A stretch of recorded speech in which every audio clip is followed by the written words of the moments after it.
discriminate. And to discriminate only generates hate. And when you hate, then you're bound to get irate. Yeah, madness is what you demonstrate. And that's exactly how anger works and operates. Man, you gotta have love just to set it straight. Take control of your mind and meditate. Let your soul gravitate to the love, y'all. People killing, people dying, children hurt and you hear them crying. When you practice what you preach and what you turn the other cheek. Father, Father, Father, help us. Send some guidance from above. These people got me questioning. Where is the love? Where is the love? Where is the love? Where is the love? KBLA Talk 1580. Really excited to welcome into the space on this Talking Point Tuesday the Executive Director of Detention Watch Network. It's a national coalition building power to abolish immigration detention in the U.S. She's also author of the recently published book, Unbuild Walls, Why Immigrant Justice Needs Abolition. Silky Shah, welcome. Thanks so much for having me. It's great to be here. It's great to have you on. And boy, you are in the eye of a storm right now, I imagine, with this particular line of work that you're in and that you're writing about. You, I can't imagine. Not an easy time on the issue. Yeah, I can only imagine. You have said in no uncertain terms that you feel lawmakers from both parties scapegoat immigrants. What do you mean by that? Yeah, absolutely. I mean, I think there's a lot of tendency to find other problems than actually the government not necessarily providing for people. So if people feel like they are not getting the resources they need, if they're nervous about job availability, about healthcare, education, housing, of course, is a huge question for a lot of people. Often the easy answer is to say, well, actually, the problem is that we have people coming into the country who need support, but they're failing to recognize that actually there's massive social inequality and there's a lot of stratification in our society, and the government hasn't implemented policies that actually benefit communities, and therefore immigrants become a really easy scapegoat as opposed to really understanding the ways that the government can actually provide these needs, whether it's passing Medicare for all, whether it's creating better public housing or other things that it could actually happen to help communities. And so I think, what we've seen from both Republicans and Democrats is often just sort of, from Republicans, very much just scapegoating immigrants and saying immigrants are the whole problem. And we're going to sort of ignore all the things that have happened around social repression and social inequality and blame immigrants instead. And I think the Democrats have just pretty much gone along with this narrative and tried to kind of avoid the issue of immigration, especially in the last few years, sort of exacerbating the problem. So, I mean, we call this Talking Point Tuesday, and the whole topic area of immigration is fraught with some repetitive and really powerful talking points. And one of them is what you just said, which is that immigrants are the whole problem. I think this has been particularly impactful with Black Americans right now because we are under stress, we are under duress. The community, things cost more. Wages, although up, are not significantly up. We tend to be pushed into the bottom of the barrel when it comes to job opportunities, the more fruitful ones. And you've got this housing crisis where the majority, or the lion's share, I should say, maybe not the majority in every market, but here in LA, what we see, same as in Chicago, is Black people are the ones that are unhoused. And so this idea that it is immigrants, and particularly on the West Coast, and I'll put Chicago in that basket too, that it is Latino immigrants that are forcing us onto the streets, has been a very, very effective talking point. Yeah, no. And I think, I mean, it really comes from a place of scarcity, the scarcity mindset of, well, we don't have enough to go around and we are not getting the services that we need. So, clearly here is somebody to blame as opposed to, and from my argument is we need to put the blame on politicians. And, you mentioned that I have a book that just came out called Unbuild Walls, Why Immigrant Justice Needs Abolition. And a lot of what I'm arguing in the book is trying to kind of see how migrant justice and racial justice struggles are actually very interconnected. And what we've seen over time, it was actually during the 80s, during the war on drugs, that we saw really this expansion of immigration enforcement. And what I work on, which is immigrant detention, a lot of those policies came into place as a response to Black migration from Haiti, so Haitian migrants coming to the U.S. In the early 80s, and the response being,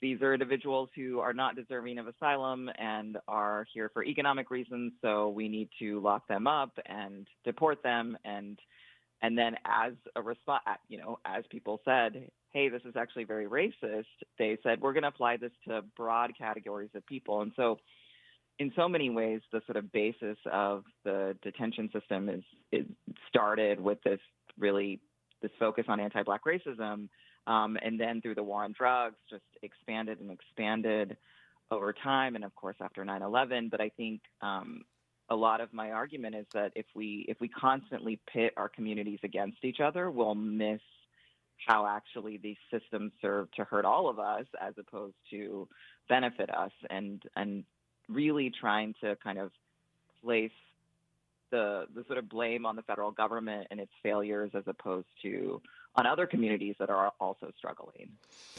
So I interviewed Mark Carter, who's a Republican, African-American Republican, anti-immigrant activist, a Republican operative out of Chicago. And they are very much, say they're going to turn Chicago red. They're very much making that that claim that Black people are on the streets unhoused because Latino immigrants are getting fancy hotel rooms, or they're, you remember the story out of New York. There was some veterans home that they said the veterans were being kicked out on the streets, and Latino immigrants were going into those apartments. Turned out to be not true, was actually a complete fabrication, but it stokes this persistent talking point that that those resources are being offered to immigrants and asylum seekers. What you're describing as detention, and I remember the outrage over the cages, but now here we are at 2024 election, and so how, talk to me about what resources are being offered to immigrants, and why, Black folks, why that doesn't impact Black people, or does. Yeah, one of the really difficult things about this moment is that we haven't seen leadership from the Biden administration on this sort of question of migrants coming to sanctuary cities in particular, like Chicago and New York. And it's a political play that Greg Abbott, the governor of Texas, my home state, made, where he started busing migrants to cities instead of having a process that would allow people to get the resources they needed and go to wherever they needed to go in the country. He actually sort of pushed migrants into these very specific cities and taxed their local resources. And the reality is, since the pandemic, we haven't actually, a lot of the social safety net infrastructure that existed prior has really waned in that time. And so, 10 years ago, New York City could actually accept 100,000 migrants and have the resources and have the ability to kind of process them and move them along in sort of where they were going next, whether it was staying in the city or going somewhere else.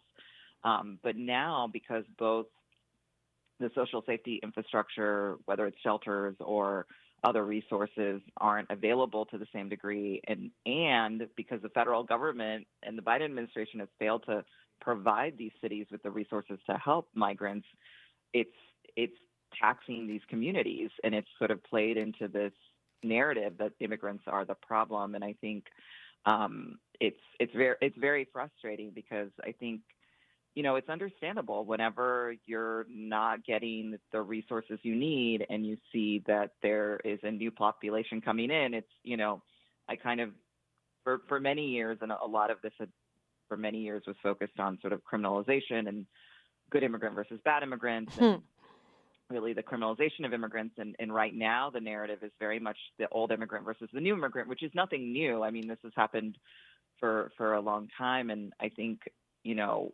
this point that you're making about, I think you said Mark Carter in Chicago, like this is exactly what Trump did in the debate, which was he was going to pretend to be the person who was serving Black communities and then scapegoat migrants and say, look, all these migrants are coming here and we're going to criminalize them and call them really bad things, which is basically what we've also seen happen to Black communities for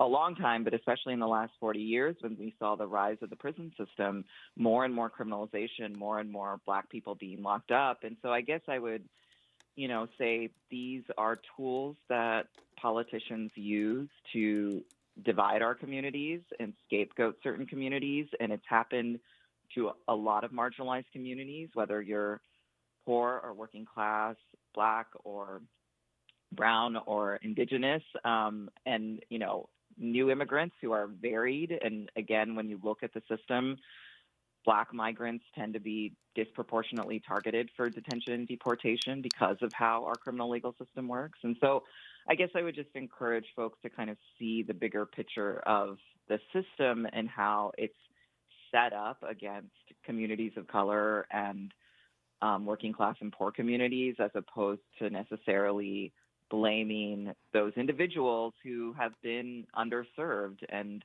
who, you know, are fleeing really harsh conditions that the U.S. has played a role in. We are talking with the executive director of the Detention Watch Network, also author and activist, Silky Shah. We'll continue the conversation when we come forward on KBLA Talk 1580. She's reclaiming her time on KBLA Talk 1580. More First Things First with Dominique DiPrima when we come forward.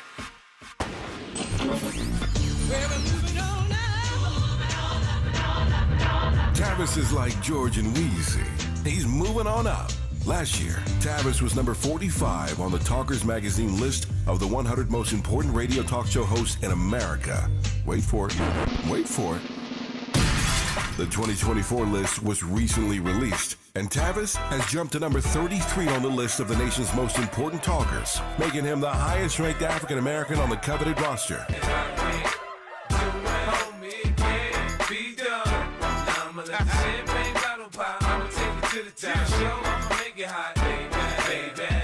Congratulations to Tavis Smiley from all of us at KBLA Talk 1580.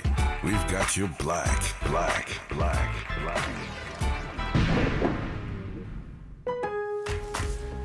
This is it. Shop the Lowe's Closeout event to get up to 70% off select major appliances for your home. Plus, get up to 60% off select patio furniture and accessories for your outdoor spaces. So hurry into your local store today, because these deals are too good to last. Shop them now before they're gone, because Lowe's knows savings. Lowe's knows home improvement.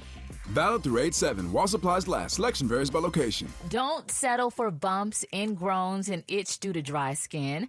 Try Venus for pubic hair and skin, the razor and regimen specifically designed for your pubic area, featuring a razor with patented irritation defense bar and skincare regimen that is dermatologist and gynecologist tested. Venus helps protect your pubic skin from shave irritation. Discover the full regimen of products at GilletteVenus.com. Oh no, stomach issues again? Stomach issues? Who are you? Your pancreas. I could be the real reason for your diarrhea, gas, bloating, stomach pain, or loose oily stools. I thought it was my stomach. People often do, but any of these symptoms could mean having a condition called exocrine pancreatic insufficiency, or EPI. With EPI, the pancreas doesn't release enough enzymes to break down food, but EPI is manageable. Use the symptom checker on identifyepi.com and speak with your doctor. That's identifyepi.com. Sponsored by AbbVie. Did you know your life insurance is an asset you can sell? I'm Jay Jackson, CEO of Abacus Life. For almost 20 years, Abacus has been purchasing life insurance policies from seniors just like you. And at abacuspays.com, we've created a free policy value calculator so you can find out the worth of your policy in just seconds. There are no fees and no obligations. Get real value from your life insurance when you need it with Abacus. Learn more at abacuspays.com. The conversation continues right now with Dominique DiPrima on First Things First. First things first on this Talking Point Tuesday, breaking down a few things that, that we say and we hear repeated over and over again, but sometimes we fail to inquire what they really mean and who they impact. Silky Shah is the executive director of the Detention Watch Network, author of the new book, Unbuild Walls, Why Immigrant Justice Needs Abolition. So I've been on a number of shows where I'm the so-called progressive, battling it out with these very aggressive new Confederate MAGA people. And they always blame Obama, Biden, usually Obama and Biden or both, for failing to fix immigration policy, U.S. immigration policy. My perception from what I've read and seen is that this is they've been an issue that's been kicked the can down the road for generations. How do you see it? Yeah, no, I think, like I've been saying, the Republicans and the Democrats have kind of manufactured this crisis, and like you said, kicked the can down the road. They haven't actually addressed the reasons why people are coming, and often the response is deterrence. So let's make sure we do everything we can to stop people from coming. Well, migration is a reality. People have migrated for forever, and it's going to continue to happen, and especially in this time when, climate catastrophe and sort of destabilization of a lot of countries in the global south are happening. It's sort of understandable that more people will be migrating. And so when the response is we're going to deter and have more Border Patrol agents and more prisons and more military contractors at the border, instead, what we've seen is actually more sort of incentives for bad actors, whether it's drug cartels or traffickers or smugglers, to kind of do the thing to help people come, or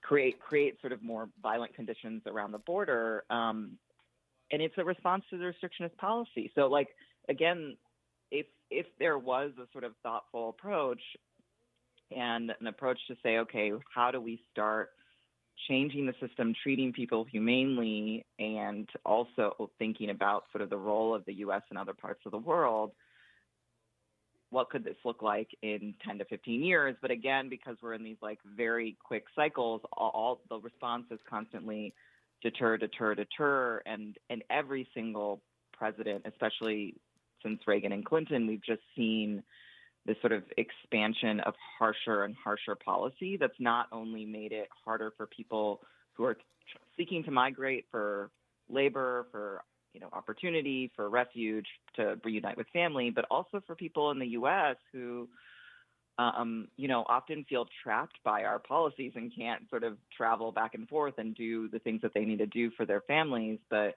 have also created worse conditions for people here. And so it's been very, very frustrating to see there not be some sort of vision, and instead the response is let's just avoid migration as much as possible. When you talk about harsher and harsher, more militarized conditions at the border, from what I'm reading and hearing from people who know, people are human beings. Human cargo is like the new cocaine. What that's the business that many cartels are in now, right? Is transporting human beings across borders. Yeah, and like I said, because of the policy becoming more restrictionist, we find people finding, more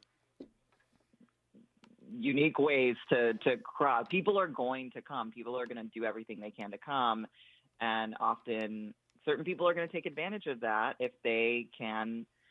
If it makes it harder, people will seek to migrate regardless, and so the more restrictions don't necessarily prevent people; they actually just make it more harrowing. A lot of times, either people crossing in the desert, and then we've seen deaths in the desert go up because of that, so it becomes more harrowing in that process, or whether people are coming in 18-wheelers in the height of summer. I mean, really, really horrible conditions trying to come.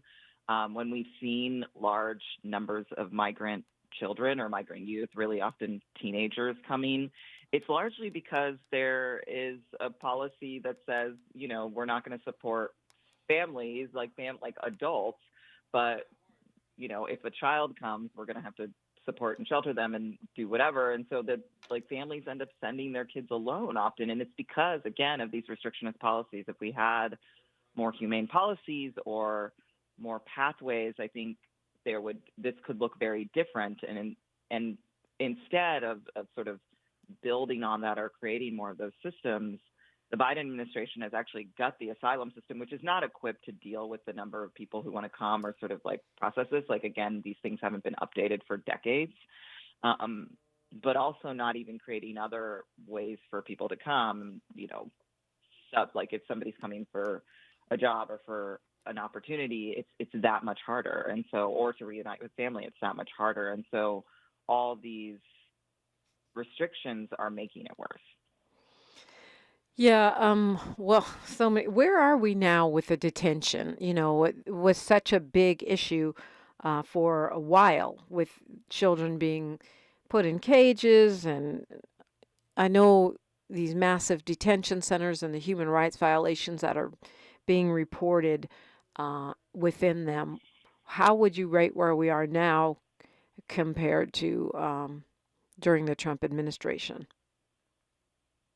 It's so hard to sort of reckon with where we're at now, because actually at the end of the Trump administration, we were making a lot of strides and a lot of shifts were happening. We were at some of the lowest detention numbers, partially because of the pandemic, but also because many people broke free from a lot of the narratives around immigration that pitted good immigrants versus bad immigrants and said, actually, no, we're stripping away the veneer and seeing what these systems are for, which is about social control, which is about, really grounded in racism and xenophobia. And so we were able to push a lot of states. I mean, the state of California has actually been a leader of this in so many ways. But across the country, we've seen states move away from detention and sort of block the federal government from detaining immigrants in their communities. And these are immigrants already living in our communities who are being targeted just by having a detention center nearby.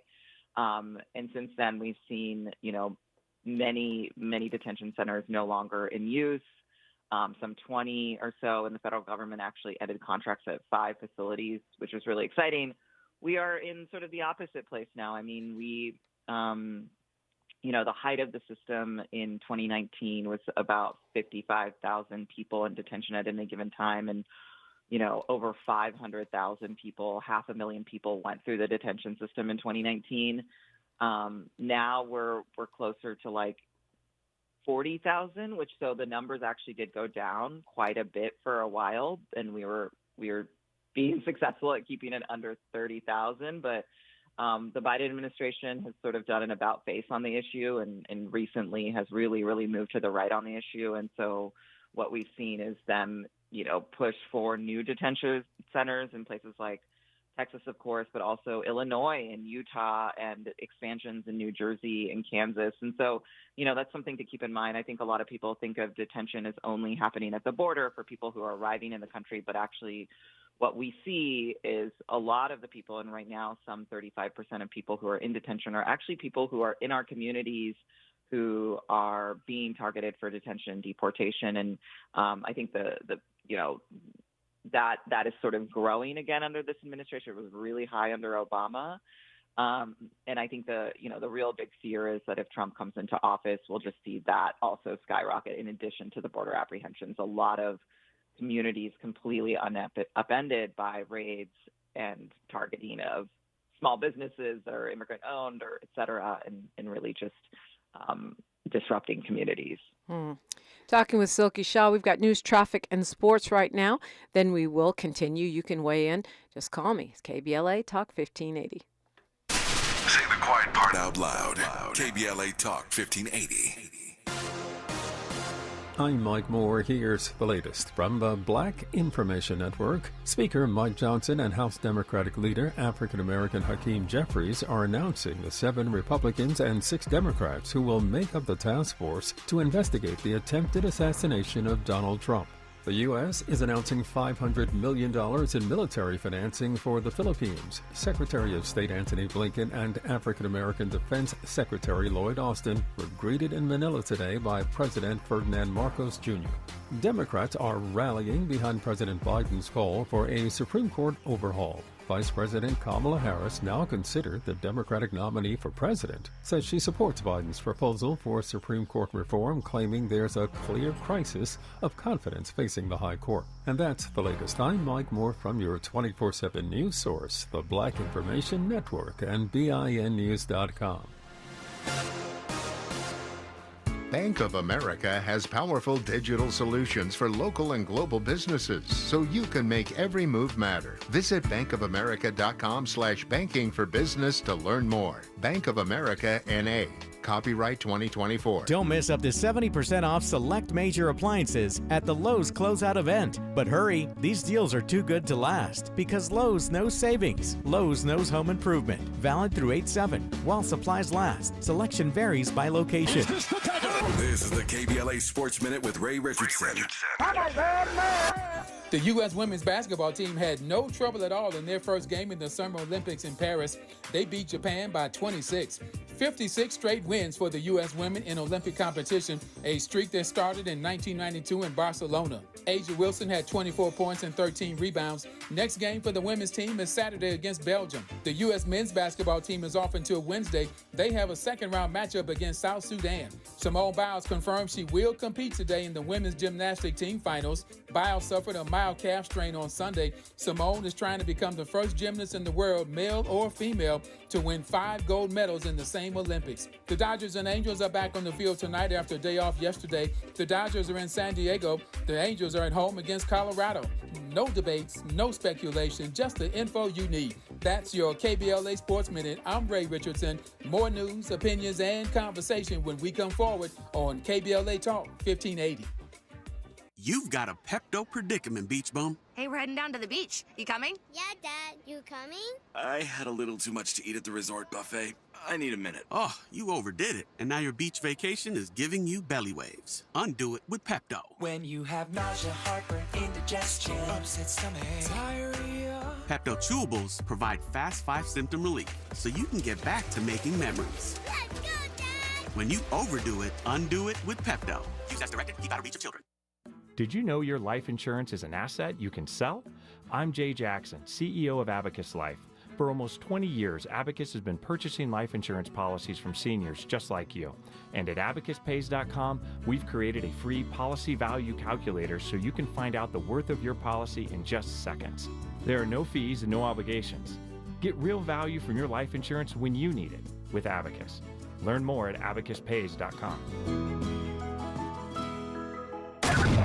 This is KBLA Talk 1580, home of the 2024 Climate Justice Campaign. What's up? I'm Miles. Hey, and I'm Jara. And a little thing we love about the Chick-fil-A Maple Pepper Bacon Sandwich is how the flavors come together. First, I taste the smoky grilled chicken, then the pepper bacon with that maple bun, added with the sweet heat and the pickles. I'm really sold on the pickle. It meets you in the middle with the sweetness and the heat. It's spice-tastic. Yum-licious. Flavoristic. The sandwich of the summer. The Maple Pepper Bacon Sandwich. Order the Maple Pepper Bacon Sandwich on the Chick-fil-A app today. Available Available for a limited time. Real guests paid for their testimonials. We're thrilled to announce that the Dear Future Wifey podcast is now available on the Urban One Podcast Network. This show, hosted by Latiris R. Whitfield, explores the journey of discovering and rediscovering love and relationships. With over 500,000 subscribers on YouTube, Dear Future Wifey has become a prototype for discussions about love and relationships. Learn how to rediscover love, heal, and have faith in relationships. Go to urbanonepodcast.com or wherever you get your podcasts. I occasionally have nerve discomfort in my hands, so the things I love to do Let's play something, Grandma.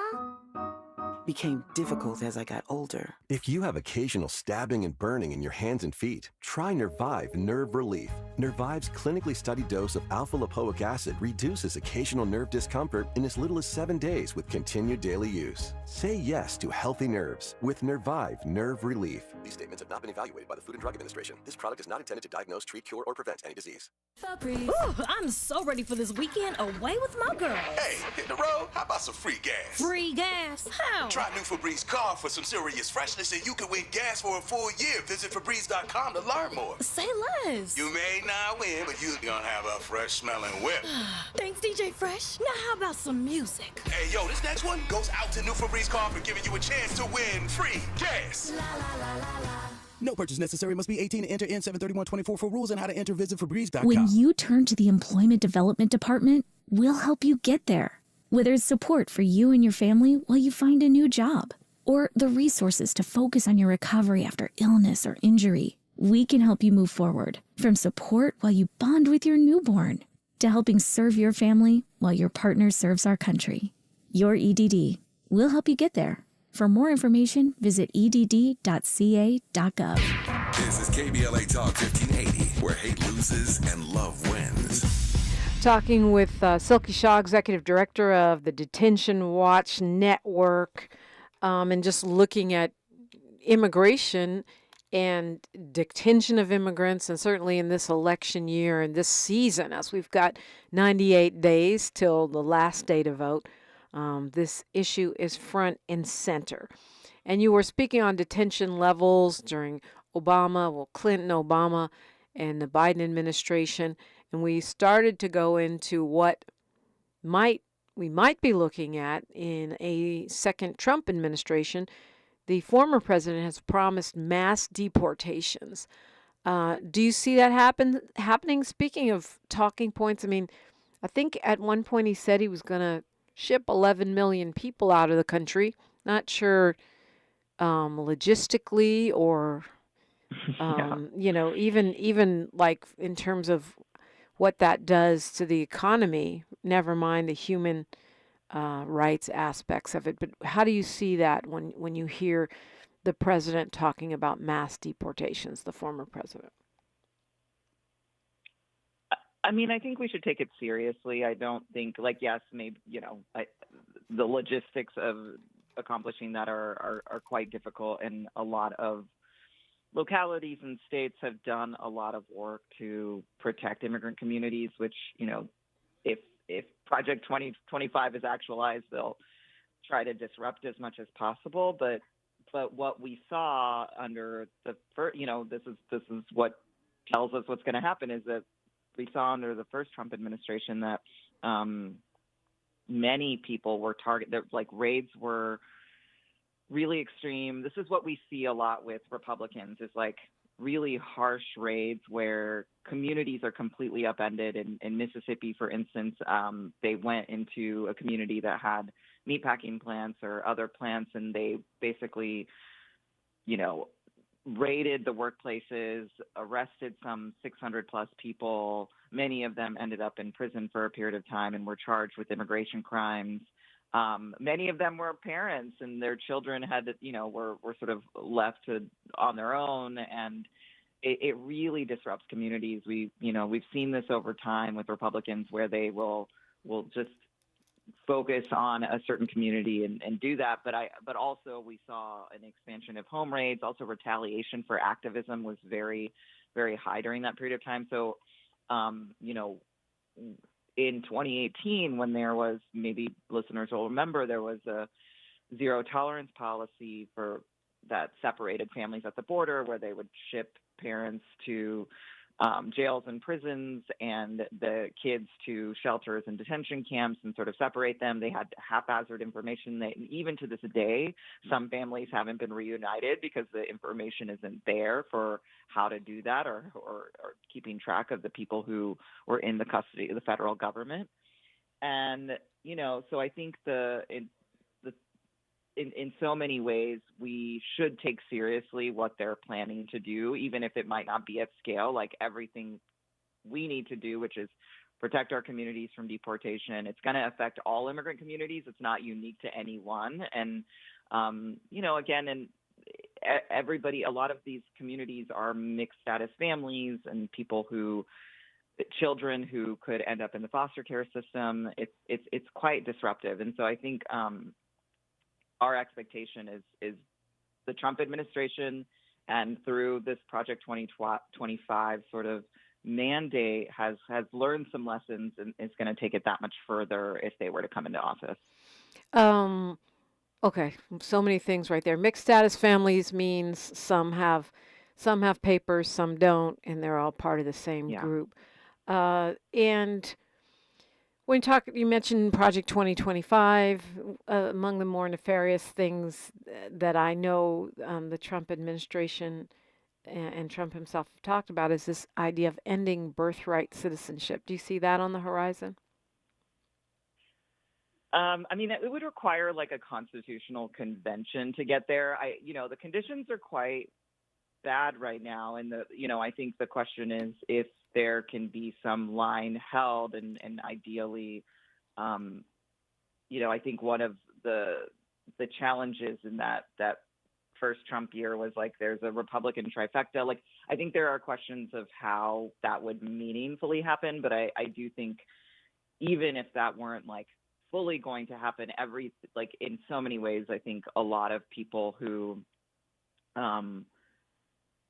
might think they're protected from the policies that Trump would implement might not be, because they'll be really rampant and haphazard. And, immigrants who are naturalized have been caught up in the system whenever you do something like, have mass raids and mass deportations. And so I think we should anticipate, and I think this is what's so damning about and frustrating about how the Biden administration has responded, is that there's much more dehumanization of immigrants, and it's a slippery slope. As you take rights away from people, more and more people kind of come into the fray for rights to be taken away. And so I think we have to take this stuff seriously.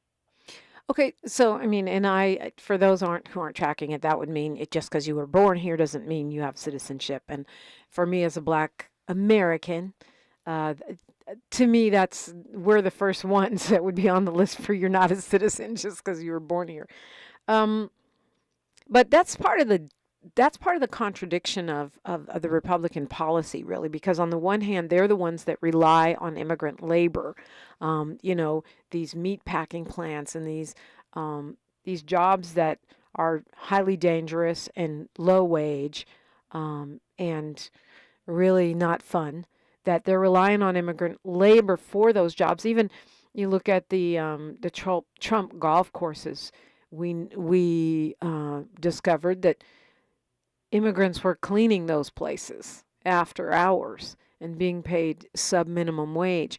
So it's, on the one hand, I know all of America relies on immigrant labor more than people realize, but it's many times it's those businesses and specifically those lawmakers that are relying on immigrant labor. They're complaining that there's not enough workers to do these jobs.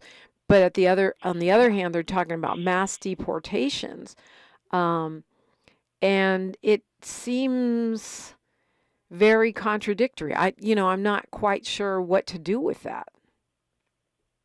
I mean, it's just a political ploy. And I think that's what we've seen with these sort of like crime panics and moral panics over time. And I think in this moment, the sort of fear-mongering and scapegoating, all of it is to sort of tap into this idea of, again, people are feeling the strain. I mean, you were talking about this, the housing crisis, so much strain on communities right now because of the government failing to kind of do the things it needs to do to provide for people and actually creating these more, the sort of neoliberal policy that's like every person for themselves, as opposed to actually what does it look like to have a sort of collective system, be in community, really think about if we had healthcare to serve everybody, if we created the conditions for many people to thrive. And because people are feeling that scarcity, feeling that sort of abandonment from the government, they're looking for somebody to blame, and the Republicans are tapping into that. It's all just a very cynical play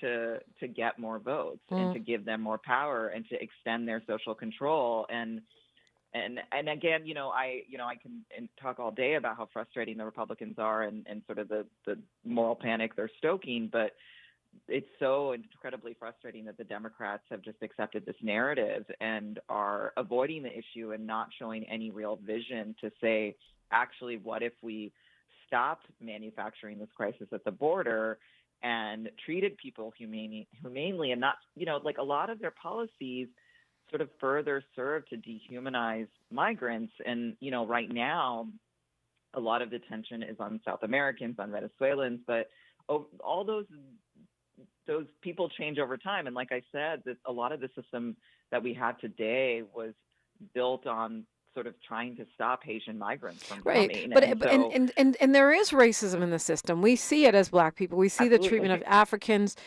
of Haitians, of others. When we talk about a comprehensive immigration policy, that is part of what has to be fixed. Yeah, absolutely. And I think what's so frustrating about the comprehensive policy and the way it's operated for the last 20 years is that what we've seen is a lot of that push of the old immigrant versus the new immigrant. So the framework has been, we'll do all the border security that you want if you give us some legalization for some communities in the U.S. But one, all it's served to do is make it harder to get relief for immigrant communities in the U.S. And the border security has, the border apparatus, the sort of meeting of the military-industrial complex and prison-industrial complex at the border has harmed communities that much more, has dehumanized communities that much more. And so we have to get out of that frame and really think about what are the things that we can do to both create the conditions where we're treating people humanely and not sort of furthering that dehumanization while having a sort of longer term vision of what does it look like for us to address the root causes of migration. And, people don't want to flee their homes, but if they have no other possibility, if they're fearful of their survival, that's what they're going to do. And I think that sort of longer term question is something these administrations are avoiding. But it's gotten us to this place.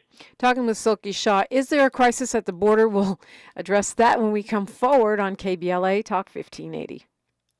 More of First Things First with Dominique DiPrima when we come forward. Finding a path to a meaningful career, one where you're making an impact and making enough money, it can be tough.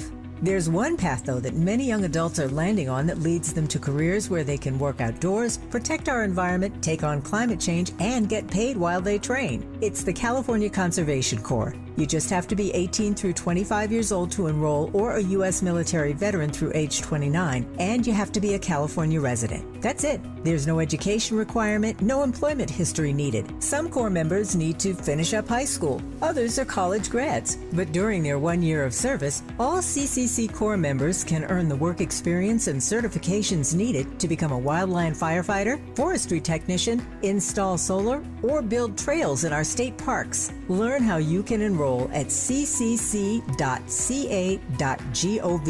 Do this for you. Become the person you want to be through the California Conservation Corps. So the thing no one tells you about periods is that your flow changes every day, and so should your tampon size. Tampax has 5 absorbencies to match your changing flow. If it's uncomfortable to remove, go down a size. If it leaks, go up a size. And only Tampax has a leak guard braid to help give you up to 100% leak and odor-free protection. All-day comfort and protection for up to 8 hours for under $5 a month. Based on average U.S. consumer usage at manufacturer's suggested price, however, pricing is at the sole discretion of the retailer, excludes 8-count pack. Help prevent gun violence tragedies.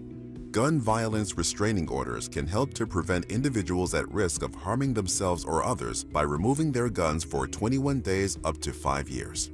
Learn more about how to petition for a GVRO and the role of GVROs in safeguarding communities by visiting lacountygvro.org or by calling 1-833-540-0473. GVROs can save lives. You know where you want to go in life, and City National Bank can help. City National knows the dedication it takes to build your vision for the future into a reality, and our team is here for you. We have a wide range of options to help, from personal savings accounts to interest-bearing money market savings accounts and more, all designed to help you get where you want to go. City National, here for every stage of the journey. Learn more at cnb.com. City National Bank is a subsidiary of Royal Bank of Canada, member FDIC. Looks like Bobby needs a ride again. Grab the keys.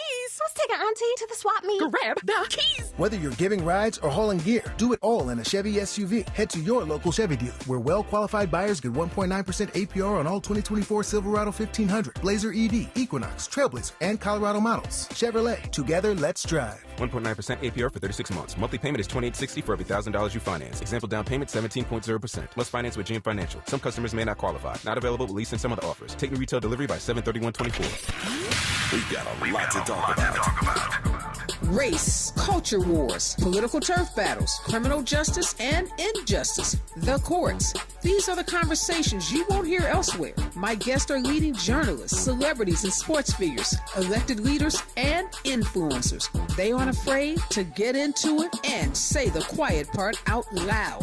With Ariva Martin in real time, your commute just became the most engaging part of your day. Tune in weekdays from 4 p.m. to 6 p.m. or find us on YouTube. Ariva Martin in real time, when you want it straight, no chaser. Unapologetically progressive. KBLA Talk 1580.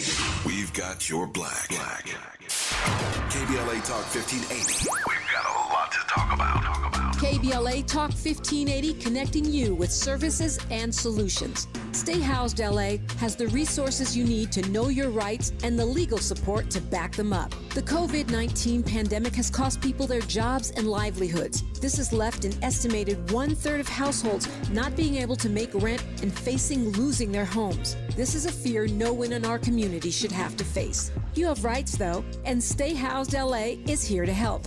Stay Housed LA is a partnership between the County of Los Angeles, the City of Los Angeles, and local community and legal service providers. Together, they provide tenants with the information and support needed to exercise their rights so they can remain safely in their homes. Find out more about your rights by participating in a virtual tenant workshop. Get the legal assistance you need. Find additional resources in Los Angeles County and the City of Los Angeles. Stay connected to Stay Housed LA County for updates. This and more at stayhousedla.org. Stay connected to Stay Housed LA for updates. This and more at stayhousedla.org. That's stayhousedla.org. Or call their hotline at 213-694-0040. We've got your black with a community call to action from KBLA Talk 1580.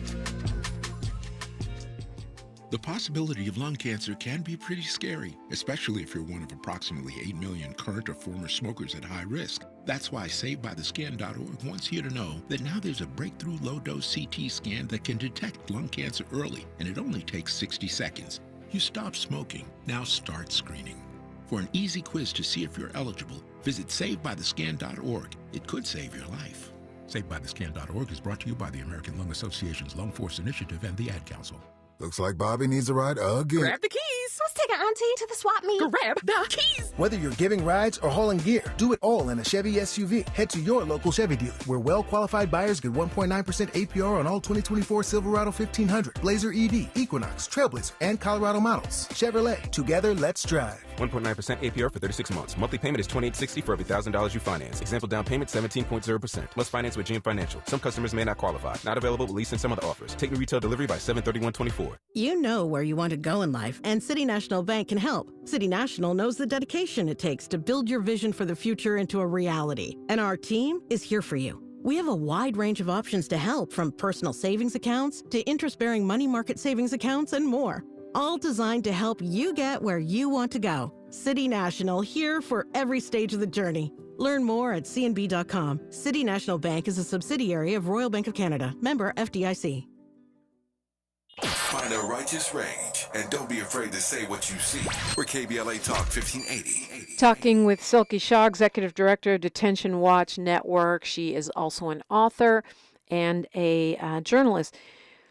And we're in election season. Republicans have invented this title for Vice President Kamala Harris called Border Czar, which is actually a position that doesn't even exist. But that is because, according to polling, Americans are worried about a crisis at the border. They rank it, according to a poll by ABC, as one of the top problems in our country. Is there a crisis at the border, and what is Kamala Harris's role in either fixing it or not fixing it, if there is one? I would say there is a manufactured crisis, and it's a crisis of the U.S. government's own making. And we've seen this, especially over the last 30 plus years, more and more of a strategy of deterrence that has created really harsh conditions at the border that have been exacerbated by even harsher policy and more militarization and more border patrol agents and more prisons. And, by 2004, immigration crimes became the number one crime in the federal courts, surpassing drug crimes. And now it's drug crimes and then immigration crimes. But a lot of it is that there's just been this sort of expansion of the prison system, of people coming into the system for the act of crossing the border. And it's created this manufactured crisis, the idea that, criminalizing things that previously weren't criminalized to this degree, and fueling this idea that there's all this, crisis, violence, like terrible people are coming, when in actuality it's just our laws are changing and making people criminals when they, these Well, and to be clear, when you say immigration crimes, you're talking about people being arrested for immigrating. They're not, necessarily murderers or rapists, or the immigration crime means the crime is immigrating. Right. And so they are like, these laws in the book say that if you cross the border without documentation, you can be put in jail for 6 months. If you do it twice, 2 years. And then if you, might have a drug crime related, or if you've done it more than once, a few times, it could be anywhere up to 20 years in prison. And so that, like, a lot of that fuels this sort of idea that there's more crime, when actually it's just our laws changing. And of course, I think if anybody knows this, it's Black Americans. What we've seen with the rise of mass incarceration, going from a few 100,000 people in prison to over 2 million people in prison because of harsher, tough on crime laws that scooped up more working class Black communities in the U.S. And so I think it's important to recognize that's a lot of what we're seeing at the border, in addition to that sort of militarization. And again, that sort of fuels these sometimes nefarious actors that, have more power because the federal government is restricting more and more, and that creates the crisis. In terms of Harris, so much of, the conversation is, there isn't a border czar. I mean, it's all just like, again, the Republicans love doing this. They want to play up this idea that the border is the problem, when again, it's because of the sort of failure at providing for communities. Let's scapegoat the border as the thing. Harris was given the task that many vice presidents have been given, like, address the root causes of migration. But again, the way that the government approaches this is in a very, like, neoliberal corporate mindset. So a lot of what Harris has done is sort of bring in corporate entities to support Central American countries and bring in money for those countries, and as opposed to really addressing the root causes, of really thinking about a longer term strategy there. And so, that's some of what Harris has done. She hasn't actually done anything related to the border per se. I think there are real questions about what policy shifts could look like if she were to become president, and concerns that she'll just kind of go along with what Biden has done. And yeah, so I think in a lot of ways we're in it's a question mark, and I think there is some opportunity to push for more humane policy if Harris were to become the nominee. Silky Shah, thank you so much for being with us this morning. Tell us how to keep track of your work. Yeah, thank you so much for having me. It's really wonderful to be here. We are at detentionwatchnetwork.org. I can be found on social media at SilkyS13 on Instagram and X. And really, really wonderful to be here. Appreciate the conversation. I think it's really hard to bring perspective on these issues because for some reason they are emotionally, very, very emotionally charged. But I appreciate the conversation. Hope to talk with you again. We're talking with the Delphonics next. A little music for you Tuesday on KBLA Talk 1580. KBLA 1580 Santa Monica. I'm Mike Moore. Here's the latest from the Black Information Network. Speaker Mike Johnson and House Democratic leader African-American Hakeem Jeffries are now dancing for the Philippines. Secretary of State Antony Blinken and African-American Defense Secretary